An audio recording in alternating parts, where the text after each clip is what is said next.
Guys Khaleda জিয়াকে নিয়ে বিএনপির মিটিং 16 ডিসেম্বর রাতে অনেক আছে যারা গ্রামে বসবাস করতে পারে না, বাড়িঘর ভাঙা দিচ্ছে, ঢাকা শহরে কেউ রিক্সা চালায়, কেউ চাকরি করে বাধ্য হয়েছে এই দেশে থাকার জন্য। গণঅভ্যুত্থানটা একটা সুযোগ পাইছিল, তারা সেই সুযোগে ব্যবহার করে নিছে।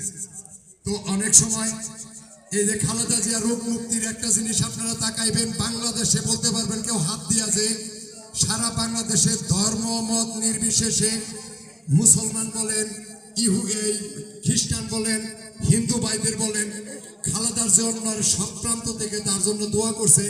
যে জামাত বিএনপিরে খারাপ বলছে তিনিও দোয়া করছে। যে ভারত বিএনপিরে দেখতে পারে না, সে ভারতও বিএনপি এই প্রধানমন্ত্রী বেগম খালেদা জিয়ারে ভারতও তার জন্য সর্বোচ্চ সহযোগিতার আশ্বাস দিছে।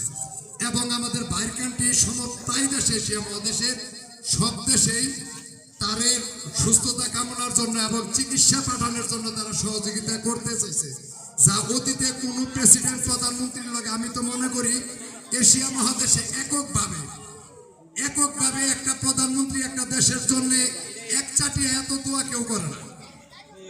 যারা আওয়ামী লীগ করে আমাদের এলাকায় দোকানে বসা যায় যে সবাই তারাও দোয়া করে, নেত্রী পয়সা থাকুক, তার সুদিনটা দেখা যাক।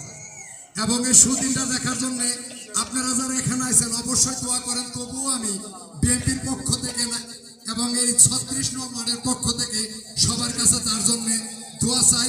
তিনি যেন অনেকের দোয়া আল্লাহ তাআলা কবুল করতে পারে, আবার নাও করতে পারে। তবে যখন সবাই যার জন্য দোয়া করে তিনি আল্লাহ তাআলা তখন অবশ্যই মানুষের দোয়া ফিরিয়ে দিবে না এবং তিনি সুস্থতা কামনা করুক।